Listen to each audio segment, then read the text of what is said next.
네, 오늘도 연합뉴스TV에서 아침마다 국제뉴스 정리해주고 계시는 저희 연합인포백스 선임 기자, 선재규 기자님 나오셨습니다. 안녕하세요. 네, 안녕하세요. 예. 자, 저희가 이제 국제뉴스, 간밤에 있었던 국제뉴스들 저희가 한번 살펴볼 시간인데요. 미리 이제 나토 정상회담에서 요런 얘기가 나올 것 같다. 이제 어제 그저께 얘기를 미리 좀 해주셨었죠. 네, 말씀하신 대로 결국 이제 얘기가 조금씩 돌던 것이 결국 공식화가 됐네요. 나토에서 새로운 전략 개념을 발표를 했다고요. 나토 정상회담이 어제 이제 개막했고 이제 오늘까지인데요. 어제 그 이른바 새로운 전략 개념을 공개를 했습니다. 이제 중국하고 러시아를 언급을 했는데 중국은 이번에 처음 들어갔죠. 이런 표현을 썼습니다. 중국에 대해서. 중국이 명시적인 야망을 갖고 있고 강압적인 정책을 한다. 그래서 이것들이 우리한테 도전한다고 했고요. 국제적인 입지를 키우고 힘을 키우는 건 좋은데 군비 증강은 불투명하다. 그리고 중국하고 러시아의 그 전략적 동반자 관계가 깊어지는 것이 우리의 가치와 이익에 반한다. 아주 노골적으로 드러냈습니다.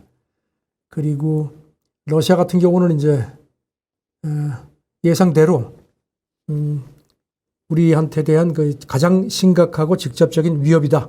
그러면서 러시아를 우리의 파트너로 간주할 수 없다. 기억하시겠지만 2010년 채택한 전략 그 지침에는 러시아를 파트너라고 표현을 했었거든요. 이제 파트너에서 이제 적으로 돌린 겁니다.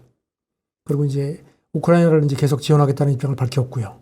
이게 이제 앞으로 10년간 적용이 되는 걸로 그렇게 설명이 되었습니다. 이런 가운데 지금 독일이 조금 좀 견제를 한 걸로 나타났습니다. 독일 베어백 외무장관이 어제 기자들한테 이제 전략문서, 전략 지침 채택과 관련해서 독일은 그 나토 러시아 창설법, 이게 나토 러시아 파운딩 액트라는 건데요. 네. 이거를 절대 포기하지 않을 거다. 이게 정확하게 뭘까요, 이게? 이게 뭔가 하면 1977년에 서명됐는 건데요. 당시에 그 양측 나토하고 러시아가 이제 관계, 협력, 안보에 관한 건데요. 그 골자는 이런 겁니다. 서로를 적으로 여기지 않고 접경에도 대규모 병력을 배치하지 않는다. 푸틴이 그동안에 자꾸 나토 동진, 그래서 우리가 어쩔 수 없이 우크라이나에 뭐 특수군사작전을 한다는 것도 이걸 근거로 얘기를 하는 거거든요. 그리고 그래서 이제 베어백 장관 얘기는 이런 표현도 썼습니다. 오늘날의 현실이 매우 씁쓸하다. 그러면서 우크라이나 전쟁 때문에 러시아로부터 우리를 보호할 필요성이 커졌기 때문이라고 했습니다. 하지만 독일은 나토 러시아 창설법을 포기하는 걸 원치 않는다. 그 점을 늘 우리는 밝혀왔다고 강조를 했습니다. 이와 관련해서 독일 그 디벨트 신문이요. 그저께 이제 정상회담 전에 소식통을 이용해서 전했는데 독일하고 프랑스 정상이 이번 나토 정상회담에서 이 나토 러시아 창설법 유지 필요성을 주장할 거다. 그렇게. 하지만 정상회담 후에 발표되는 그 공동 성명에는 이런 부분은 들어가지 않을 거라고 했는데 역시 들어가지 않았습니다. 네. 참 이게 나토와 러시아 사실 10년 전만 해도 파트너라고 규정을 했었고, 사실 러시아도 제가 알기로는 과거에 이제 나토 가입하고 싶다는 의사도 러시아가 이제 전달한 적이 있었죠. 근데 결국 받아들여지지는 않았습니다. 그리고 이제 조금 전에 그 외신들이 이제 들어오기 시작하는데요. 푸틴이 한마디를 했습니다. 이제 핀란드하고 스웨덴이 이번에 이제 가입하는 게 거의 이제 튀르키예가 이제 반대 입장을 뒤집었죠. 그래서 이제 순조롭게 가입이 될 거라는 관측이 지배적인데, 여기 대해서 푸틴이 뭐라 그랬냐면요. 우리는 스웨덴하고 핀란드가 가입하는 거를 뭐라고 하지 않겠다. 이거는 우크라이나하고는 상황이 다르다. 그건 자기들이 알아서 할 거다. 여기 대해서 이제 아직까지 확실한 분석은 나오지 않는데, 이게 뭔가 약간의 유화 제스처 아니냐. 그동안에 스웨덴하고 핀란드가 가입하면 가만히 안 있겠다. 핵 운운했거든요. 그러니까요. 그런데 지금 푸틴이 이런 얘기를 공개적으로 하는 걸 보면은 이게 이제 터키가 이제 그동안에 반대하다가 이제 돌아서는 바람에 아마 그런 것도 고려해서 좀 현실적으로 조금 유화적인 제스처를 보낸 거 아닌가 하는 그런 관측을 조심스럽게 할 수 있습니다. 사실 이제 일각에서는 그런 얘기들도 하더라고요. 세베로도네츠크 지역 이제 러시아가 점령했다 이런 얘기들도 나오고, 러시아가 슬슬 이제 출구 전략을 필요로 하는 이런 타이밍이 아닌가 이런 얘기들도 하던데요. 그렇죠. 말씀하신 부분들도 사실 그런 부분의 일환이 아닌가라고 저희가 좀 생각을 해볼 수도 있겠네요. 글쎄요. 푸틴이 그러면서 제국주의적인 야욕이다. 지금 서방은 푸틴 보고 그런 얘기를 하는데 지금 서로 어떤 의미로 그런 걸 쓰는지 모르지만 좌우지간 푸틴은 지금 이렇게 최근 움직임을 보면은 좀 조금 전쟁을 끝내고 싶어 하는 게 아니냐 하는 그런 그 느낌도 받을 수 있다는 그런 지적들도 나옵니다. 예, 참. 사실 뭐 연내에 전쟁을 끝낼 수 있으면 오히려 푸틴한테는 여러 가지 좋은 게 많을 수도 있겠는데요. 그렇죠. 네. 네. 자, 근데 사실 나토에서 뭐 러시아를 이제 뭐 적으로 규정하는 거는 당연히 모두가 예상을 했겠지만 이제 중국 같은 경우에는 이제 굉장히 좀 기분이 많이 나쁠 텐데요. 사실 중국이 유럽이랑 이제 무역 같은 경우에도 굉장히 좀 밀접한 부분이 많고 뭐 독일이나 이런 나라들은 중국이랑 그 교역 규모가 상당하지 않습니까? 중국에서 이런 거를 보고서 사실 가만히 있을 것 같지는 않거든요. 중국 관영 매체들이 우리나라하고 일본이 그 나토 정상회담에 참석한 거에 대해서 굉장히 그동안에 강하게 비판을 했거든요. 그래도 중국 당국은 그냥 거기에 대해서 이렇게 원색적인 비판 같은 걸 조금 삼가고 있는 걸로 그렇게 관측이 되는데요. 왕이 중국 외교 담당 국무위원 겸 외교부장이 이제 그저께 이제 임기 끝나서 떠나는 그 유엔 이제 중국 주재 유럽연합 대사가 인사를 와서 만난 자리에서 중국하고 유럽은 동반자지 적이 아니다. 그러면서 중국이 계속 어떤 개방 경제 체제를 계속 유지할 거다 이런 얘기를 하면서 아주 굉장히 좀 의미 있는 얘기를 했습니다. 중국하고 유럽 사이에 일부 불일치도 있는데 이게 때로 양측 관계의 건전한 발전의 어떤 원동력이 될 수도 있다. 그러면서 거기다가 덧붙여서 관건의 핵심은 유럽이 중국의 발전 방향을 더 객관적이고 정확하게 인지하는 거다. 이게 상당히 의미가 있습니다. 그러니까 우리가 지금 앞으로 잘 봐. 미군 가라앉고 우리는 올라갈 테니까 니들 경제적으로 잘 득실 계산하라는 겁니다. 그래서 지금 이제 그런 건데 여기에 또 이제 그 유엔 주재 그 중국 대사도 그저께 이제 우크라이나 문제에 관한 안보리 공개 회의가 열렸는데 여기서 이것도 이제 공개 회의니까 이제 기록에 남으라고 하는 거겠죠. 네. 나토의 전략 조정을 예의주시하고 있다. 그러면서 소위 뭐 전략 개념 문서 어쩌고 하는데 그런 정치적인 함의를 우리가 우려를 한다. 그래서 신냉전 도발하지 말고 포인트는 군사 동맹을 빙자해서 아테판 나토를 만들려는데 결사적으로 반대한다. 그런 얘기 좀 거듭 강조를 했습니다. 참 아테판 나토 그 뭐 이제 물론 이제 중국에서도 그런 부분 우려하고 있겠습니다만 사실 중국이나 러시아도 어떻게 보면 브릭스를 좀 요런 그렇죠. 그 대항마로 본인들은 아니라고 오피셜로는 얘기합니다만 본인들은 그렇게 좀 키우고 있는 모습이고 점점 더 이렇게 좀 진영화가 양쪽에 좀 계속 좀 계속 진행이 되고 있는 모습이기는 한데요. 그러니까 여기 대해서 이제 그 중국이 이렇게 나오니까 나토도 조금 뭔가 좀 이렇게 좀 교통 정리를 하는 게 필요했던 것 같은지 나토 사무총장이 이제 그저께 정상회담 전에 이제 배경 브리핑 하면서 우리는 중국을 적으로 간주하지는 않는다. 그런데 중국이 러시아하고 유대를 깊게 하는 점은 우려한다. 이런 얘기를 했습니다.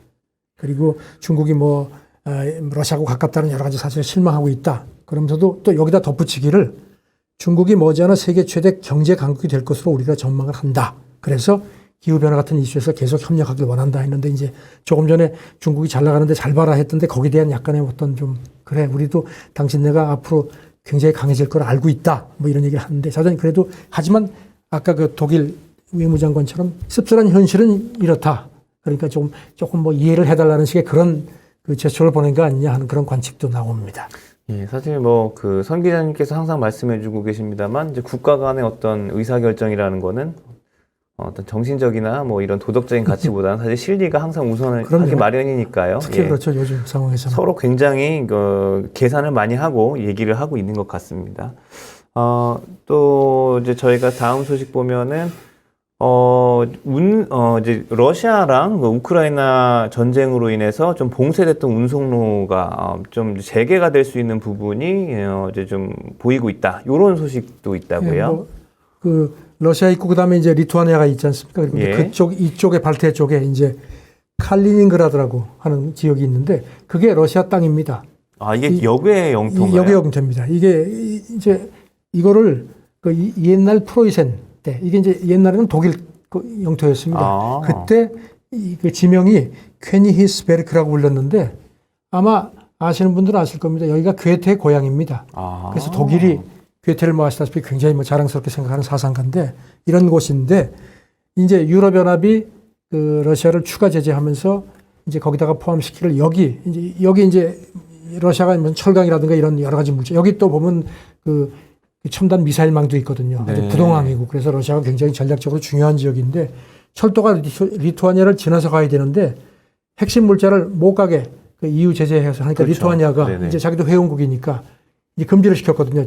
얼마 전부터. 그러니까 이제 러시아가 발끈했는데 그래서 이제 뭐 가만 안 있어 해가지고 여기가 또 혹시 우크라이나처럼 또 다른 화약고가 되는 거 아니냐는 걱정이 있었는데 일단 오늘 새벽에 들어온 로이터 소식통을 인용한 보도를 보면요.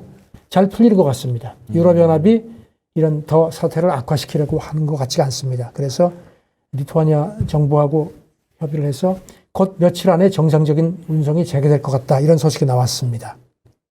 그리고 곧 이것도 문서로 뒷받침을 할 것 같다는 그런 관측도 나왔고요. 사실 이런 부분들, 뭐 아까도 이제 조금 말씀해 주셨습니다만, 사실 양측에서도, 물론 이제 당사자인 우크라이나는 모르겠습니다만, 이제 좀, 전쟁의 어떤 부정적인 여파를 갖다 조금씩 줄여나가고자 하는 모습들이 조금씩 이제 보이고 있는 그런 시점이기는 한 것 같습니다. 네, 그렇습니다. 알겠습니다. 자, 이게 또 저희가 좀 다음에 이제 봐야 될 부분이요. 지금 잠시만요. 그 아까 네. 그 출구 전략을 말씀드렸는데 네, 지금 아시다시피 이제 곡물 가격 급등 문제 심각하죠. 네, 그래가지고 이것 때문에 지금 뭐 이건 뭐 사실 뭐 이런 그 제3 그 저개발 국가 이런 분만이 아니고 지금 뭐 선진국들도 지금 물가 때문에 굉장히 힘들어하지 않습니까? 예, 이런 가운데 지금 그 유엔 식량농업기구가 경제협력개발기구하고 공동 분석해서 결과를 내놨는데 지금 러시아 곡물 수출도 지금 뭐 여의치가 않거든요. 이게 아주 반토막 날 경우 같은 경우는 지금 가뜩이나 지금 곡물 가격이 많이 뛰었는데 한 30% 이상 더 뛸 수 있다는 겁니다. 그런 사태는 좋지 않다 했는데 이 와중에 라브로프 러시아 외무장관이 어제 유엔 사무총장하고 통화를 했다 하면서 러시아 외무부가 발표를 했는데 우리가 이런 그 세계 식량난 해소에 언제든지 협조할 준비가 다 되어 있다. 거듭 얘기를 한 모양입니다. 그러면서 라브로프 장관 얘기가 러시아는 이제 곡물하고 비료 수출, 러시아는 비료 수출이 세계에서 제일 많거든요. 예. 그래서 이 수출 의무를 완전히 이행할 의지가 확고합니다. 거듭 강조를 했다는 겁니다. 이것도 아까 진행자께서 말씀하신 어떤 그런 푸틴의 어떤 출구 전략과도 연계가 되는 거 아니냐는 그런 상황. 또 마침 뭐 미국이 지금 지난 1분기 마이너스 성장이 확정됐지 않습니까? 그렇죠. 네. 미국도 지금 뭐 인프레가 이제 진짜 이제 그야말로 이제 자기들 발등에 불이 되는 상황이라서 그래서 이런 것들이 여러 가지로 묻혀서 조금 전쟁 국면이 조금 좀 이렇게 좀 화투판으로 치면 이제 마무리 짓는 쪽으로 가는 거 아니냐. 이제 그러자면 이제 개평도 나눠줘야 하고 뭐 복잡하거든요. 그렇죠. 뭐 예. 그런 뭐 기싸움이라고 이렇게 좀 약간 희망적으로 봐도 되지 않을까 싶습니다. 물론 조심스럽습니다. 예, 참 이제 뭐 러시아 같은 경우는 어떻게든 이런 부분을 이제 부각을 해서 빨리 끝내고 싶을 거고 그리고 이제 제재도 빨리 풀렸으면 할 것이고. 근데 이제 예. 바이든은 이제 가긴 어딜 가? 뭐 돈 다 털어놓고 가? 뭐 돈 땄는데 다 가져갈 거야? 뭐 이제 글쎄요. 뭐 이런 표현이 어떨지 모르지만 지금 그런 국면이 아닌가 그렇게 좀 예. 관측도 해봅니다. 분명히 뭐 어떤 식으로든 이제 주고받는 게 있어야 될 텐데요. 그렇죠. 뭐 네. 러시아에서는 일단 이런 부분들을 먼저 어필을 하고 있다. 뭐 이런 정도로 저희가 좀 보면 될 것 같습니다. 아까 이제 저희가 그 이제 나토 얘기를 하면서 이제 구 터키죠. 튀르키예 이제 나라 이름이 이제 바뀌었습니다. 낯선데 이제 튀르키예에서 이제 스웨덴이랑 핀란드 나토 가입을 전에 반대했었거든요. 자기네들은 뭐 이게 굉장히 뭐 안 좋게 보고 있다, 반대한다 이렇게 얘기를 했었는데 나토 가입을 찬성하는 걸로 입장을 갖다가 갑자기 바꿨단 말이죠. 정상회담 전날 갑자기 바꿨죠. 네. 에르도안이 그 핀란드하고 스웨덴 총리들하고 만나가지고 아마 미국이 뒤에서 입김을 넣었을 겁니다. 그래서 거기서 전격적으로 이제 반대 안 하기로 했는데 이제 그 배경은 아시죠? 그 스웨덴하고 핀란드가 쿠르드 그렇죠. 그 세력을 좀 이렇게 포용하니까 사실 터키로서는 굉장히 그게 눈에 네. 가시거든요. 그래서 이제 우리 이제 30개 회원국이 전원 찬성을 해야지 들어올 수 있으니까 그래가지고 이제 그 거부권 가지고선 그동안 이제 좀 이게 좀 배짱을 이제 그야말로 이제 뭐 알박기를 했었는데 이제 이게 이제 풀어져서 이제 쉬워졌죠. 근데 이제 지금 외신들이 분석하는 걸 보면은 이게 분명히 뭔가 딜이 있었을 거다. 그러니까 이게 갑자기 이렇게 바꾸는 게 좀 이상하잖아요. 그러니까 이제 네. 그 딜이 지금 이제 오늘 새벽에 나온 것들도 보고 하면은 이거 잠깐 설명드리면 이제 원래 터키는 F-35 그 공동 개발국에 포함이 됐었습니다. 그런데 터키가 그 러시아 S-400 미사일 지대공 미사일망을 미국이 그렇게 반대했는데 그걸 들여왔거든요. 네. 그러니까 미국이 괘씸한 놈 해가지고 F-35 공동 개발국에서 쫓아냈습니다. 그러니까 이제 터키는 또 그리스하고 앙수이거든요.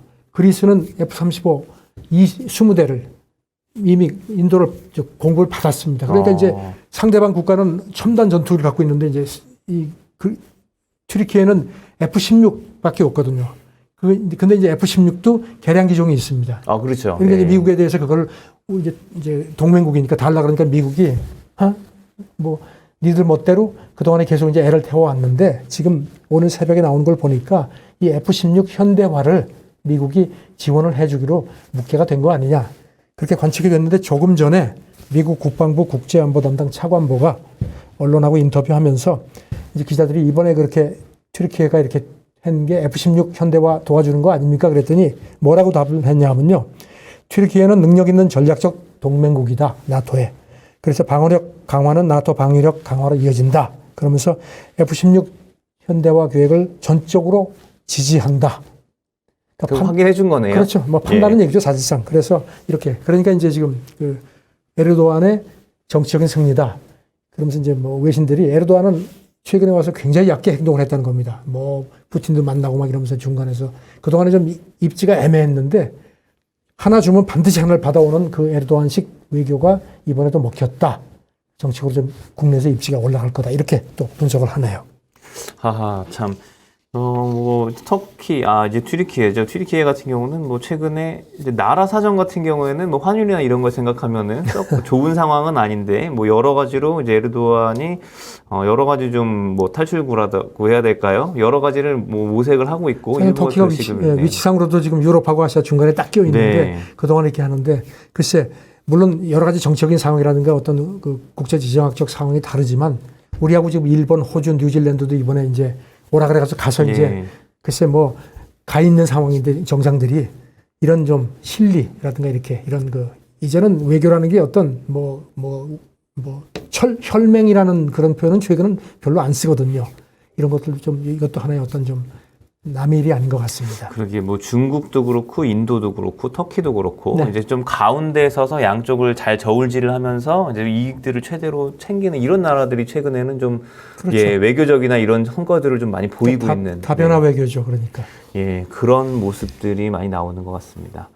자, 저희가 이제 국제 이슈 관련해 가지고 좀 여러 가지를 보고 있는데요. 참 최근에 이제 코로나도 코로나지만 이제 원숭이 두창 얘기가 없어지질 않네요.